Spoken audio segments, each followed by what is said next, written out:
You know, when I was invited to come and speak today, it was an easy yes. Having grown up on a dairy farm, I have a heart for the dairy industry. And of course, back when I grew up on the farm, the road, Nungurna Road, where I grew up, does anyone here know Nungurna? A couple of people know Nungurna? Okay, there's not many people that know Nungurna, so I'm pretty impressed. I've got some slides here too. I'm just going to scoot along. I can't see them, but oh yeah, hang on, there we go. I think back when I was growing up on Nungurna Road, I think there was about 13 dairy farms, and you know, they had anywhere from 60 to about 90 cows, and I think my dad's had about 80 cows. We had about 220 acres, and now there are none there anymore, and it just speaks to the level of change over the last few decades, and how much has already been going on, and obviously enormous change still underway, massive disruption, and I know that it's a tough time for many of you in this industry. So yes, I'm just going to be talking about leadership, but what is leadership and why does it even matter?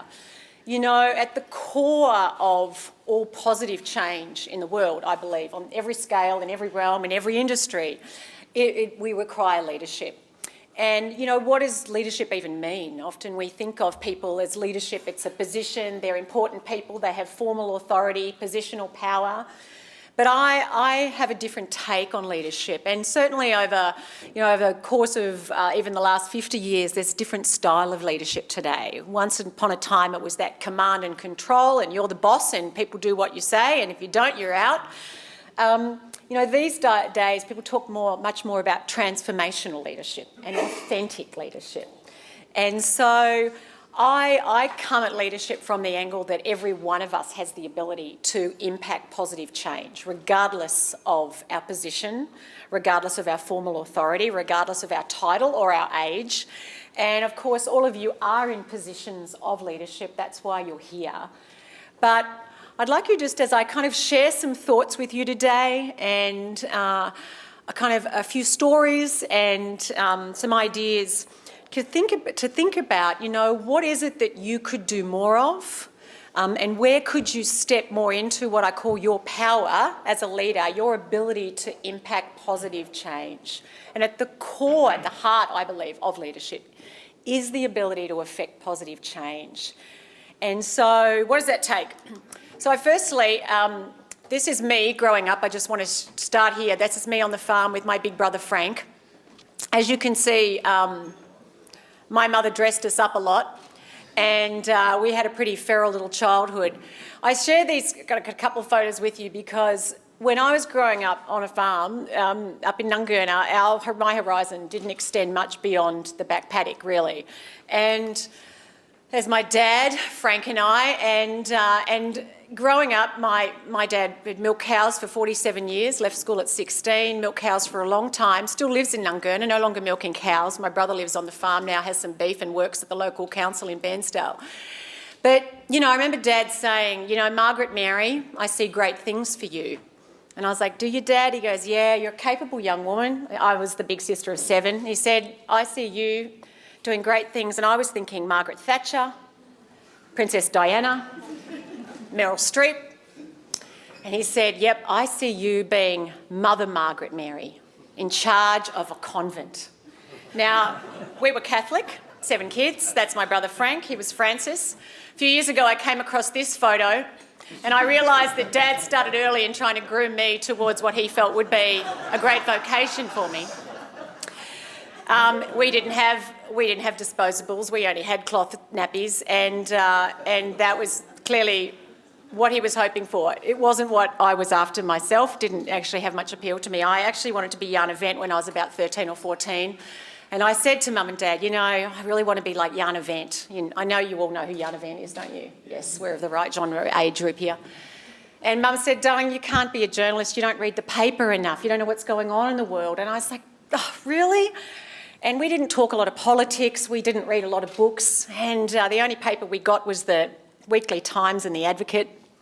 And it was years later I realised, well, I didn't have much chance of knowing what was going on in the world when they were the only papers that my parents ever got.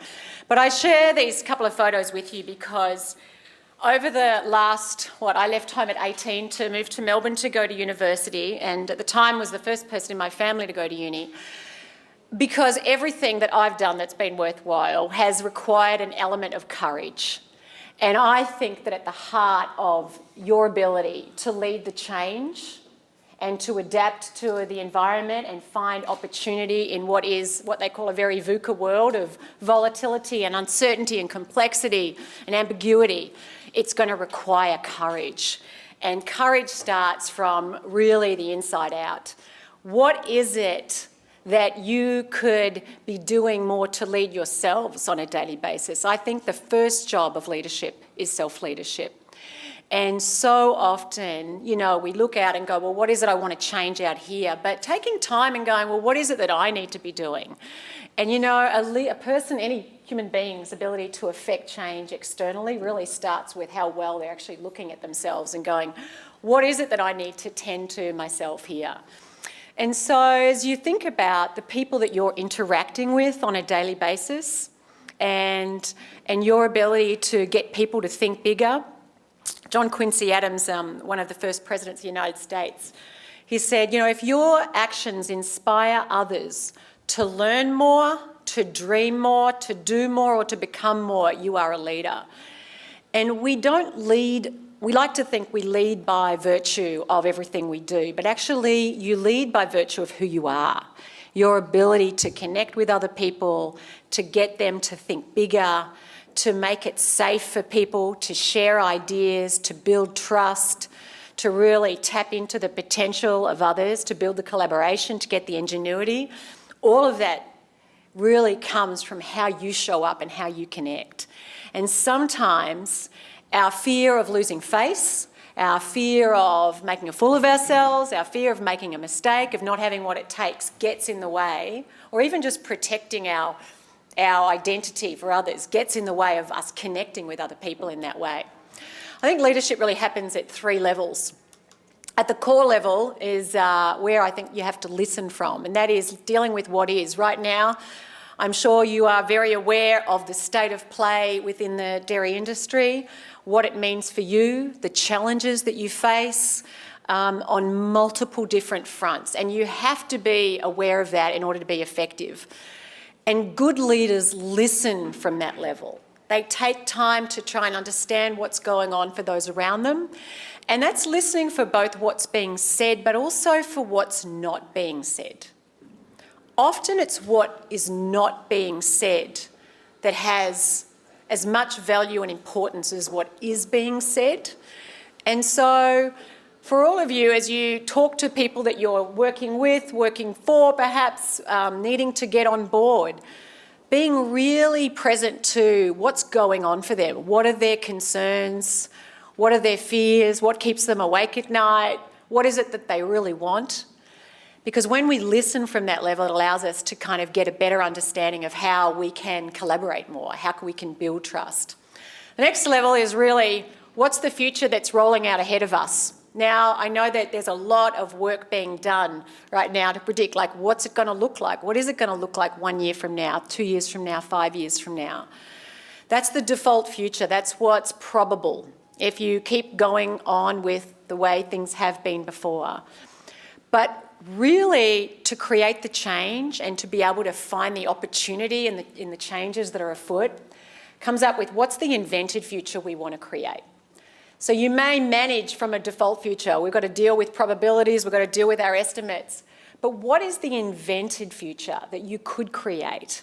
What is it that you want to work toward? Just sitting here at lunch today, we're talking about the Pastures 2020 pamphlet that Bruce put together 25 years ago. And Herman was sharing how he came across this pamphlet. He was inspired by this idea of this vision, and he got on board, and he's ended up living in Australia for a long time as a result of someone who said, here's what we could have 25 years out. Now, often we get very short-sighted, kind of looking at 1 and 2 and 5 years out. But if you were going to think really big and go, what would we like this industry to look like? How could it look 10, 15, 20, 25 years from now? And sometimes that can seem a long, long way out. But Herman reminded me of one of my favourite quotes by Helen Keller, who was born deaf and blind. And she said, pity the person who has sight but no vision. A leader who cannot inspire people with a vision that gets people on board towards something that they feel excited about is like a river without water, dry and depressing. So are you able to get people on board with a vision? And really stepping back and asking, what is it that we could create together?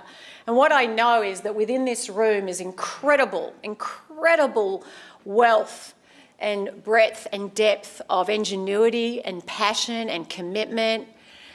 But what could be possible if you really all came together and collaborated more fully?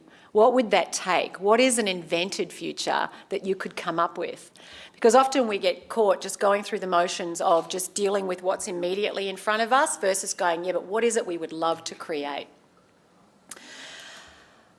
Secondly, embracing the discomfort of change. Edward Deming, the founder of just-in-time manufacturing, said, change isn't necessary because, of course, survival isn't mandatory.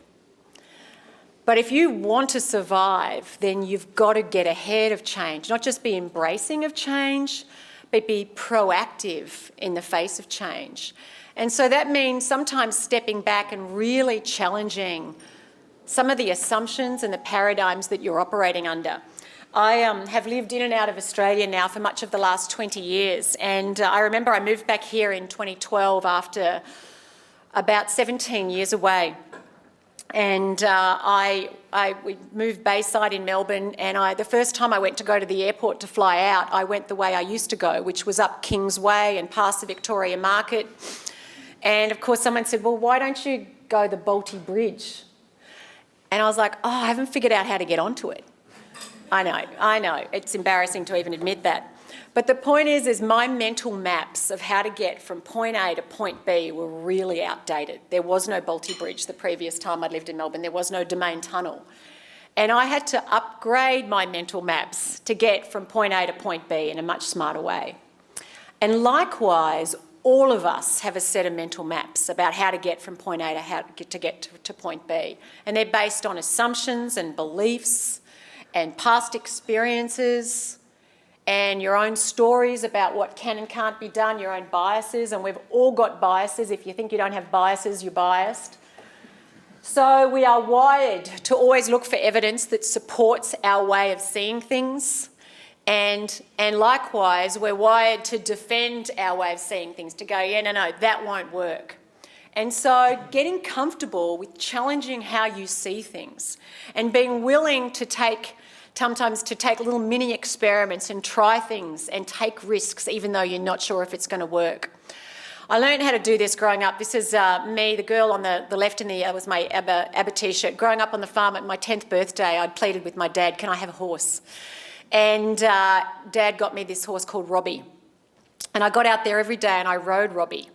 And in the beginning I was really scared, but every morning I'd get out there and I'd bridle him up and saddle him up and get a bit further and get better at it. And over time, he was no longer intimidating. And I started going, can I have a faster horse? And so back in the day, I don't know if it's still on, NSA, there was an annual gymkhana every New Year's Day, and it was 20 cents a ticket or 6 for $1. Dad bought six tickets for the 6 kids he had at the time, and sure enough, we won a horse.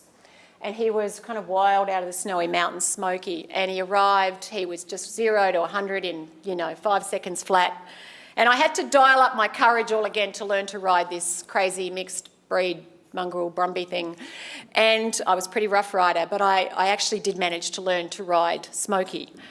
I share that story because actually the more often we do things that are uncomfortable for us, the less uncomfortable they become.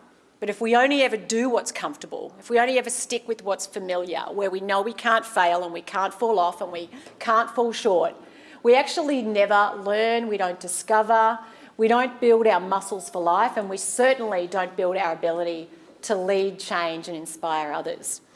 So for you, think about where do you sometimes get caught in what I call a risk-averse mindset. It's like, this is what I know I can succeed at, this is what I know will nail, this is what I know isn't going to involve any risk of mistakes or failure.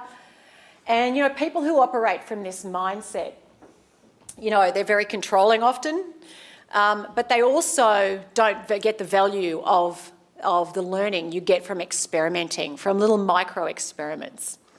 And so if you think about, if you were going to approach things a different way and go, well, where is it that we could be as a team and the people that I'm collaborating with, in a place that I call a courage zone, where you're experimenting, where you're trying new things, where you're giving it a go, whether or not you know you're going to succeed, where you're saying, you know what, we don't have to know 100% that this is going to work before we try it, and really embracing that idea that if we wait until we know we cannot mess this up and we can't fail, we are going to miss out on opportunities to learn. Jeff Bezos at Amazon makes decisions based on 70% of the information. He doesn't wait till he's even got 80 or 90% like a lot of people do in business, knowing that they can't get to 100% certainty. He makes his decisions based on 70% because he knows that if he waits till he's got 90%, he's going to miss out on many of the benefits of being out there in the market, and that there is enormous value in learning as you go. I had the opportunity to interview Richard Branson a couple of years ago, and I got invited to his island, and I figured I'd make the time, and I went and I was interviewing him. I write for Forbes magazine, and I asked him about his failures, because we always look at someone like that who's so iconic and going, everything they touch turns to gold. But actually, he's had masses of failures, and Virgin Cola being one of them. You don't drink much of it these days because it doesn't exist. It was a huge failure, he was sharing how, it's by trying things and failing that you fine-tune and that you learn as you go, and sometimes you build the plane as you fly it. You learn to fly it. You learn to fly the plane as you go, and mixed metaphors. But for you, as you think about how do we adapt, how do we find opportunity, how do we innovate, how do we come up with better ways of doing things in an environment where there's so much uncertainty, and where things are changing, and we don't know what you have no, in terms of whether it's the climate, whether it's the global markets, there's so many factors at play. Where do we just need to get in there and try things and give ourselves permission to tweak and pivot as we go? But more so, what's the cost if we don't? Because often we are wired as humans to focus more on what could go wrong than on what could go right.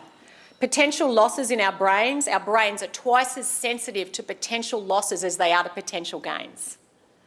We're also very good at discounting the cost of inaction, of saying, well, let's just stick with the current status quo for a bit longer, let's try this out. Actually, there's often a far steeper cost to sticking with the status quo than most of us like to admit or to acknowledge. There's a real cost to sticking with what's familiar and what's known. And of course, we're also really good at protecting the status quo and coming up with reasons why we shouldn't try new things and we shouldn't forge new ground. And we get caught in this place of what's often called sunk cost bias. And that is the bias we have to continue investing in a losing proposition. Who here owns an article of clothing or shoes you spent a lot of money on and they're still in your wardrobe, but you can't part with them because of how much you spent? Go and admit it. Yeah, I certainly have. And, if you've ever gone to a movie and it's lousy but you sit through it because you paid for the ticket, or read a book or something, and you've put a lot of time and money, maybe it is a strategy with your farming, maybe it is a way of doing things that you've been doing a while, we've put a lot of money into this, and we go, I've got to keep trying it. Well, I just ask you to consider, what is it costing not to change it? Next is building a currency of trust. Professor John Whitney at Columbia University said, mistrust doubles the cost of doing business. Now, here's four different areas, 4 different pillars of trust as I like to look at them. Competence is the hard skills. Well, the hard skills, a lot of you, I'm sure, I can tell already talking to the people in this room, there's a lot of people with a lot of knowledge. But what about your ability to build trust in terms of, can people count on you to do the right thing even if it costs you? Do people know that you genuinely care about what they care about? That you've got their back? That you would do and say what needed to be said even if you knew other people would find it hard to hear? Anywhere trust is missing, where there's a lack of trust, it exacts a steep hidden cost. And so as you think about what it's going to take for you to, one, collaborate amongst you, but two, to get other people within the industry who aren't in the positions that you're in, it's about entrusting them, it's about having them know that you've got their back and you can work together. In line with what I was talking about earlier is challenging the stories that you've got and the assumptions that you've got. And, you know, often we get caught. I'd like you all just to, some of you are already folding your arms, just cross your arms for me for just a moment.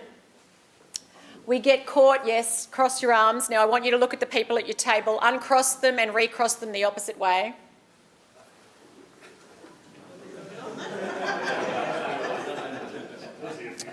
Clearly your laughter belied. Who had a little bit of who felt like their IQ went down by about 20 points just then? The fact is that we are creatures of habit and we have default ways of looking at our problems, of processing the situations we're dealing with. We have default assumptions, we have default ways of dealing with things. And if you always approach your challenges the same way, you won't always approach them the best way. The best tennis players, they're not just got a great serve or backhand, they've got a wide repertoire of potential possible behaviours they can come back with and as they're playing their opponent. Likewise, often we get caught in these stories, we don't even realise we've got an ingrained habitual way of dealing with things, maybe dealing with certain people, maybe dealing with certain problems. So take a step back and go, you know, what is another way I could look at this? Because the story you're telling yourself about a problem may actually be the biggest part of that problem. Because our stories create emotions. It may be you get ambitious and you're excited and you're like, what could we create here? Or maybe you're like, oh, there's just no way out here. It's just not possible. It's impossible to deal with these people. I don't have what it takes. We're never going to get this happening. You know, you name it. Well, if that's the story you're living in that leaves you feeling resigned or resentful or hopeless, then that's getting in the way of taking other actions that could produce better outcomes. And if you keep finding yourself butting your head against a wall, taking a step back and asking, what's another story I could tell here? And last couple of points here. That's my brother, my big brother Frank, the one that you saw that was Pope Francis. Well, that's him. And quick story. He was working in the Middle East actually as an engineer, and he went over a sand dune on his bike. He liked to go riding, and instead of it coming down the other side, there was a sheer drop, and he went through the air, and instead of landing, he was just thinking, oh dear, this could be it. The bike landed on rock. He was still on the bike on his side, and he realised, not good, but I'm alive. But he couldn't feel his legs. And at that moment of impact, he did a severe spinal injury. And I flew down to Qatar to be with him where he was working, Doha. He was in rehab hospital for a few weeks before they could get him back to Australia. And while he was there, the visiting neurosurgeon came in and said, look, Frank, we've looked at your MRIs and, you know, you will not walk again. But I can tell you that after rehab, you'll have a good quality of life. And Frank sat there for a few minutes. He's an outdoorsy guy. And I knew this was about as crushing as experience as he'd ever had. And then he squeezed my hand and he said, you know, Margie, I know that there's like going to be 5,000 things I can't do anymore, but there's 10,000 I can, and I want to do those things. And it was such a powerful reframe from what you can't do to what you can. And it's very easy when everything looks like it's bleak and it all looks hopeless. We're wired with a negativity bias to focus on what we can't do and what shouldn't happen and what's wrong and what's missing and who's to blame for it, versus what is it you can do and what's still present and what is within your power to change. And you know, so often we look at the doors that are closing. You've heard the saying, we don't look at the ones that are either open or we could open. We keep looking at things through the same old lens. Well, you don't see the world, and you certainly don't see the dairy industry as it is or the future. You see it as you are based on your life's experiences. And being willing to step back and go, okay, well, what is it we can do? What is within our power? What technology do we have? What is it that we have access to? The brains that we have access to, the thinking we have access to. So one, ask yourself next time you're feeling stuck. And at the core of leadership is, one, what am I focusing on right now? And two, what's the story I'm telling myself about it? And if I was going to be brave right now, what would I do? And that's always going to require choosing growth over comfort. And in doing so, the final point I really wanted to touch on here is creating a culture that other people who may not see themselves as leaders and as change makers are encouraged to step up and lead. That you are inclusive, that you get there's enormous value in diversity. And if everyone you know thinks exactly the same way that you think, you're missing out on a lot of all of the value that comes from people thinking differently, from challenging opinions. And if there's people in this room and you know you absolutely do not see eye to eye with them at all, go and spend some time with them and try and understand why the heck they think the way they think.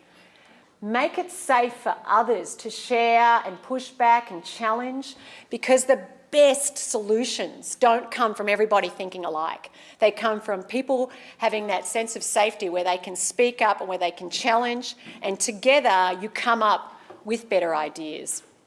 And so with that said, just recognising for each of you that what it is that you need to do individually and collectively to create change is always going to require an element of discomfort.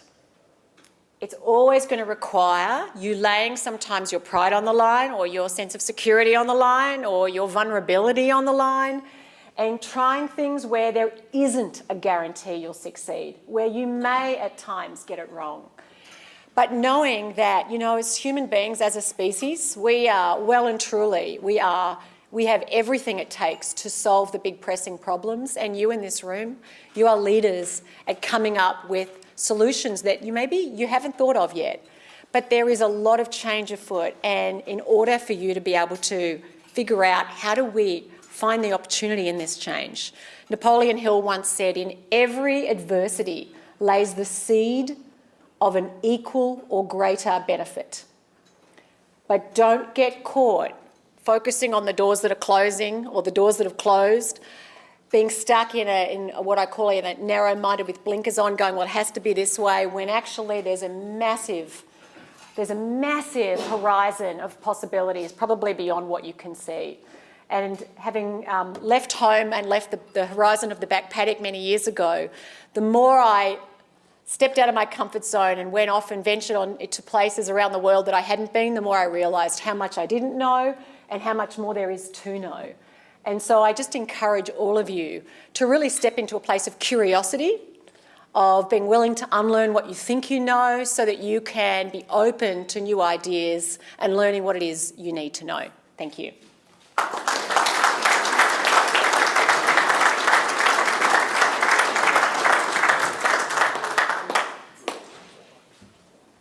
Well, I reckon that's like throwing a dart into the centre of a dartboard from about 100 metres. It's spot on. I'm very good at darts. Really pertinent material for us to contemplate given our current circumstances, and I've got a whole lot of those ideas buzzing around in my head. Can I offer the opportunity for a few questions while we've got Margie with us? Tim.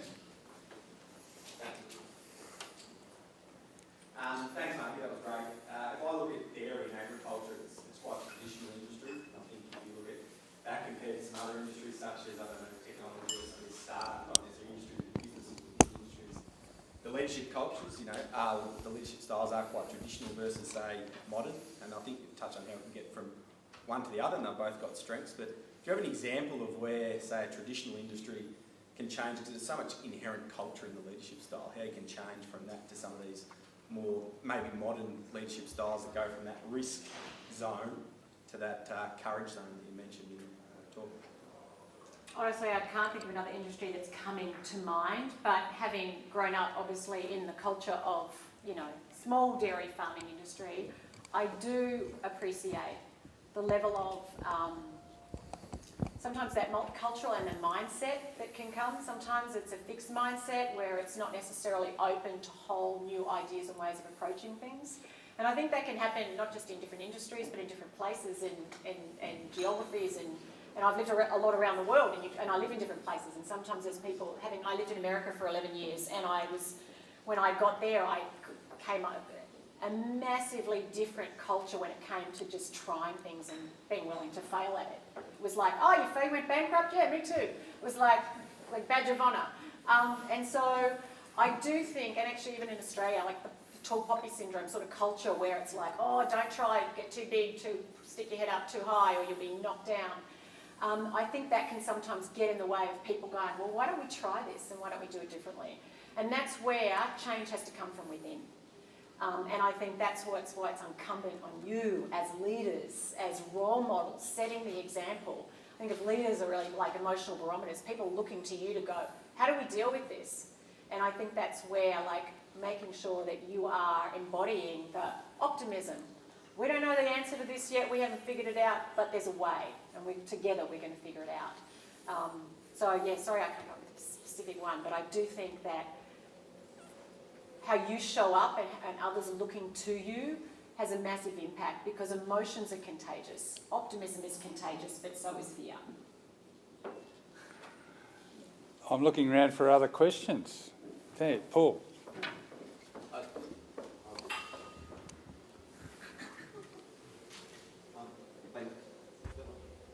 I'll just yell. Thanks, Margie. I just wanted to explore the tall poppy syndrome. And we're renowned here in Australia for cutting people down quite regularly. You've done quite a lot of travel overseas, and it's not quite as evident. Why do you think we've got this culture here in Australia? Yeah, I guess there's probably social anthropologists have studied this. I think it probably comes back to our convict ancestry where this was a new world and, everyone here is equal and it's not like, the motherland of England where some people are born in to a higher class and will always be that way. And I think because Australians, one of the things that's endearing about the Australian culture is that, it's very down to earth. We're very self-deprecating. And that can be lovely. There's a lot of humility, don't get too up yourself. I know growing up on the farm, growing up in rural Victoria, and I think many people would have that. I could have been told I was a bitch, and that would have been a bit insulting. But to be told you were up yourself, that was like the ultimate insult. To be told you were up yourself. So I think that idea of don't aim too high is just inculcated into people. And I remember when I moved to America, I don't know I would have done what I did if I hadn't left Australia at the time, because I think I would have been too afraid of what people think I'm getting too up myself. So I think that's where it takes courage, and I think that's where it takes people who aren't arrogant, but who say, let's lead change, let's dare to do big, exciting things. Not because we're up ourselves and we want everyone to go out and be great, but because there's a really important reason behind it for the sake of lives and livelihoods and an industry and a way of life and things that we really care about. And so I think that's where it starts at a grassroots level and leading by example, role modelling, the guts to put yourself out there. Yep. Someone from this end? No courage there. Come on. All right, I'll start you off. How many of you are feeling like you don't need to improve as a leader? Okay, well, there we go. You've got an expert here that we will put on an aeroplane fairly soon. Why don't you ask her a question? Oh, here's a lady who should ask a question. Oh, Andrew, good on you.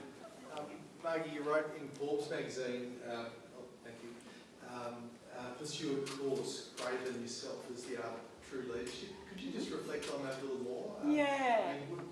We're always looking at what our core purpose is at the Gardiner Foundation, for example. Yep. And as an industry, leaders here, perhaps reflect on that. Yeah, and I think this actually just connects right back from the point we just talked about with the tall poppy syndrome and overcoming that fear of being cut down. So we're wired to stay comfortable. And unless we have a reason to stick our neck out and to take a risk, why would you bother? Stick with what's safe, stick with what's known, stick with what you can't mess up. And that's why a lot of people spend their lives living inside their comfort zone. And so unless we have an answer to the question, for the sake of what am I willing to do this? Well, why would you bother? Just stick with what's safe. Don't even bother. Don't even have the tough conversation with someone. Don't offer the feedback. Don't try and get people enrolled in a big vision where you might fall short. Just stick with what's known. Keep doing that, and eventually, what's comfortable becomes very uncomfortable. And so pursuing a cause bigger than yourself is really connecting with that why. Like, why are we doing this? Because it's more than just me and me getting more money, me becoming more important, me looking really good in the eyes of people, me, growing my patch of land and my bank balance. It is about actually serving others. And, I really well and truly subscribe to the kind of servant leadership model of, if your leading is just for yourself, then you will always fall short on making the impact that you're capable of. So I think that's where, what is the cause? What is it you care about that's bigger than yourself, your immediate interest, self-interest? And how can you, it's that legacy piece. One day when we're all going to reach the end of our lives, 50 years from now, most of us won't be here, perhaps less than that for some. And I'm just saying it, it's true. We're all going to get there. And you go, all right, that's it, my life's over. What did I do with my life? And who is better off because of how I showed up? And, did I leave a hell of a lot of influence and impact on the table because I was too timid, too chicken, too proud, too ego-driven to do things that could have really benefited others? And that's where I think when you all think, if you're looking about what's good for me individually versus what's good for we, and moving from, power over versus power with, collaborative leadership style, and going, how can I work with these other people to get better outcomes, not just for myself, but for everyone? And pursue a cause bigger than yourself, and that's a cause bigger than, you're more important and more worthy than your ego and your pride, and keeping safe and sparing yourself the possibility of maybe losing face or having to experience some discomfort. So thanks for asking. Oh, present. There's a little present here. It's hard to follow such a great summary with Thank you. with another question, but thank you so much for a fantastic presentation. Oh, fantastic. Thank you. Thank you. Good on. Thank you.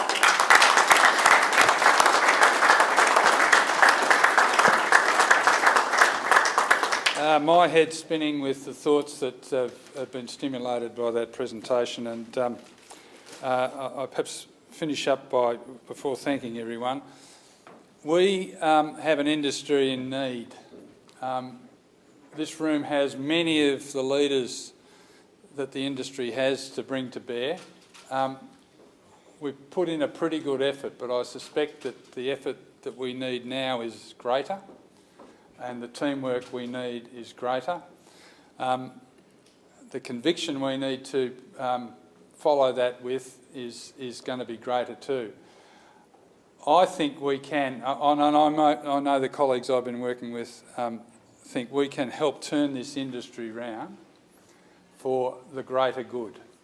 And I hope you can draw on Margie's insights to improve yourself, and all of us can improve what we do, and through teamwork I think we can achieve some amazing things.